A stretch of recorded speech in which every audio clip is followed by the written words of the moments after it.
Hello everyone, this is Chahat Yadav and welcome back to my video. Today in this video we are going to discuss about the poem A Tiger in the Zoo. तो इस pome में basically है क्या ये देख लेते हैं. इस पोम में 2 सिचुएशंस गिवन है. पहला टाइगर की सिचुएशन गिवन है कि वो जू में कैसे रिएक्ट करता है, कैसे रहता है, क्या उसकी फीलिंग्स होती हैं. वहीं पे ही ऑन द अनदर हैंड वो जंगल में कैसे रहता है, उसके नेचुरल हैबिटेट में क्या उसके रिएक्शंस होते हैं, क्या उसकी हैबिटेट्स होती हैं एंड मैनी मोर. तो पोम की फर्स्ट स्टैंजा से स्टार्ट करते हैं. He stalks in his vivid styles the few steps of his cage on pads of velvet quiet in his quiet rage. He stalks in his vivid styles. Vivid मतलब होती है deep, dark and bright. उसकी जो body पे जो deep, dark, bright stripes होती हैं उनसे उनको अपनी बॉडी पे लेके वो स्टॉक कर रहा है. किसको स्टॉक कर रहा है? The few steps of his cage. वो केज में लॉक्ड है, उसके जो कुछ स्टेप्स से चल सकता है वो वहां पे उनको वो स्टॉक कर रहा है. On pads of velvet quiet in his quiet rage. Pads of velvet quiet. Pads basically क्या होता है? जो फोरलिम्स और हिंडलिम्स के नीचे का पार्ट होता है जहां से चलते हैं उन्हें आप बोल देते हो पैड्स. टाइगर्स के बहुत सॉफ्ट पैड्स होते हैं तो उनको कंपेयर कर दिया गया है वेलवेट से. वेलवेट रेशम का कपड़ा जिसे बोलते हैं वो. इन हिज क्वाइट रेज मतलब उसने अपने जो गुस्से को कंट्रोल कर रखा है अपने अंदर उनसे. ठीक है, अब इस कोई बार फिर से देख लेते हैं. वो अपने जो गुस्सा उसने कंट्रोल कर रखा है उससे वो उसके कुछ स्टेप्स कवर करता है और उनको देखता है और उसकी बॉडी के बारे में बताया गया है कि उसकी बॉडी पे कुछ स्ट्राइप्स होती हैं, विविड स्ट्राइप्स होती हैं.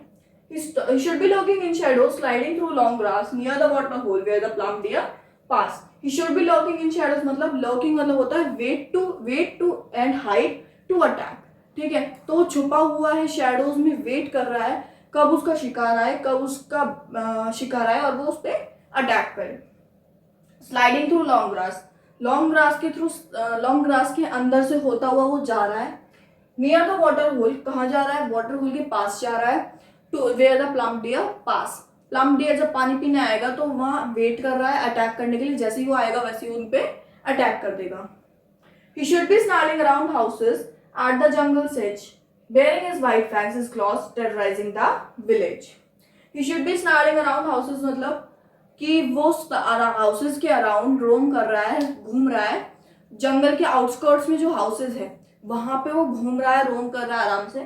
बेयरिंग हिज वाइट फैंग्स मतलब वो निहत्ता है, उसके पास कोई भी वेपन नहीं है बट उसके जो फैंग्स है और क्लॉज है वही उसके लिए सबसे बड़े वेपन का काम कर रहा है.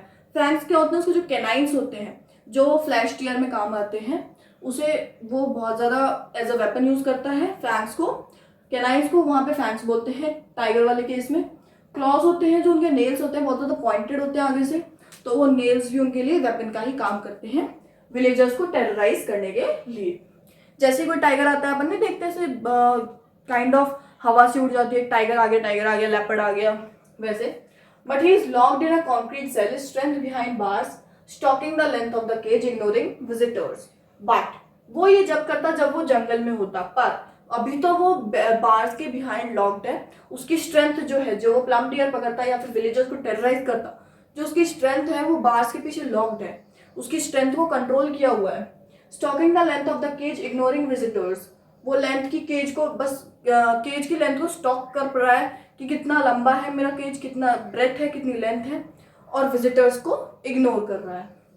He hears the last voice at night, the patrolling cars, and stares with his brilliant eyes at the brilliant stars. Visitors को इग्नोर कर रहा है क्योंकि उसे इरिटेशन होती है. लास्ट में जब विजिटर्स चले जाते हैं तो वो नाइट में बस उसको एक ही चीज सुनाई देती है, पेट्रोलिंग कार्स, सिक्योरिटी कार्स जो गवर्नमेंट बिल्डिंग के आसपास घूमती रहती हैं. कई बार जूस में भी घूमती हैं, जूस में कई बार नहीं बहुत बार घूमती है.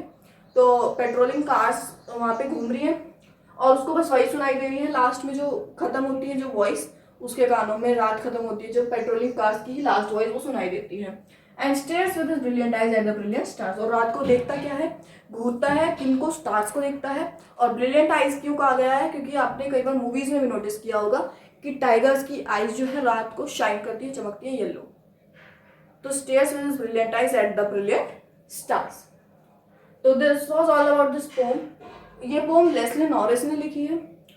The poet of this poem is Leslie Norris. अब एक बार देख लेते हैं कि कौन सी सिचुएशन कहाँ की बताई गई है. फर्स्ट सिचुएशन स्टॉक्स एंड जिल्वेट ट्राइब, केज आ गया, that means zoo. Next situation अपनी आ जाती है लॉकिंग इन शैडोज मतलब जंगल. ये वाली सिचुएशन कहाँ की है? जंगल। नेक्स्ट सिचुएशन आ जाती है कॉन्क्रीट सेल, अगेन जू। ये वाली situation last wise patrolling cars, again जू। ओके, तो ये अपना टाइगर है जो लॉक्ड है, और ये अपना क्यूट सा टाइगर है, ड्राइंग में मत जाना, ये अपना क्यूट सा टाइगर है जो आराम से फ्री घूम रहा है और बहुत खुश है। अब इस पोएम की राइमिंग स्कीम्स देख लेते हैं। राइमिंग स्कीम, पोएटिक डिवाइसेस देख लेते हैं। पहला आता है राइमिंग स्कीम। राइमिंग स्कीम इस पोएम की क्या है देख लेते हैं। He stalks in his vivid stripes. Stripes सबसे different, A cage, again B quiet, C and rage. Cage rage अलग अलग हो गया, बी। तो इस पोएम की राइमिंग स्कीम एबीसीबी है। नेक्स्ट अलग पैराग्राफ से भी अपन कंपेयर कर लेते हैं। Shadows again A, grass B, hole C and pass again B. Grass pass again B, B मतलब ए बी सी बी। तो इस बाकी के भी आप देख लेना, ए बी सी बी इसकी राइमिंग स्कीम है। नेक्स्ट आ जाते हैं ऑक्सीमोरन। ऑक्सीमोरन क्या होते हैं? किसी भी चीज को उल्टा सीधा लिखना, जैसे कि दिन रात, किसी भी अपोजिट्स को एक साथ लिखना इज ऑक्सीमोरन। यहाँ पे ऑक्सीमोरन कहाँ यूज किया है इसने? यहाँ पे किया है क्वाइट रेज। क्वाइट रेज कैसे? रेज का मतलब होता है एंगर, रेज का मतलब होता है एंगर, और क्वाइट का मतलब किसी चीज की शांत होना, मतलब कि शांत, पीस, यू नो। तो एंगर और पीस कभी भी एक साथ नहीं रह सकते। सेम क्वाइट रेज यहाँ पे ऑक्सीमोरन का यूज किया गया है। नेक्स्ट आ जाता है एलिट्रेशन। एलिट्रेशन मतलब क्या होता है? किसी भी चीज को किसी भी वॉवल्स को एक साथ लिखना, या फिर किसी भी फर्स्ट लेटर सेम होना किसी भी लाइन में। जैसे कि यहाँ पे यूज किया है he should be snarling around houses. Should be snarling, S and S, again alliteration का यहाँ पे यूज हुआ है, शुड बी एंड स्नार्लिंग। यहाँ पे ये दो लेटर या एक लेटर के वर्ड को आप इग्नोर भी कर सकते हो, बाकी कॉन्सिक्यूटिव होना चाहिए, जैसे कि आप बी इग्नोर कर सकते हो, या फिर इज या फिर ए जैसे वर्ड्स को आप इग्नोर कर सकते हो। तो शुड बी स्नार्लिंग यहाँ पे क्या हो गया? एलिट्रेशन। मेटाफोर क्या होता है? किसी भी चीज को बड़ा चढ़ा के बोलना। बड़ा चढ़ा के यहाँ पे क्या बोला गया है? Pads of velvet. वेलवेट बहुत ज्यादा सॉफ्ट क्लॉथ होता है, रेशम का कपड़ा, और उसको पैड से कंपेयर किया गया है, टाइगर्स के पॉज से कंपेयर किया गया है। तो does it make any sense? तो यहाँ पे मेटाफोर का यूज किया गया है, पैड्स ऑफ वेलवेट। नेक्स्ट आ जाते हैं पर्सोनिफिकेशन। पर्सोनिफिकेशन मतलब किसी भी एनिमल को या फिर किसी भी नॉन लिविंग थिंग को एक पर्सन से कंपेयर करना, तो उसे पर्सोनिफिकेशन बोल देते हैं। यहाँ पे पर्सन से कंपेयर कहाँ किया गया है? आपको पता है आप कौन सा प्रोनाउन यूज करते हो एनिमल्स के लिए? इट। बट यहाँ पे कौन सा प्रोनाउन यूज किया गया है? ही। तो ही ऑफ कोर्स एक मेल पर्सन के लिए यूज किया जाता है, एक first person noun, second person noun के लिए यूज किया जाता है।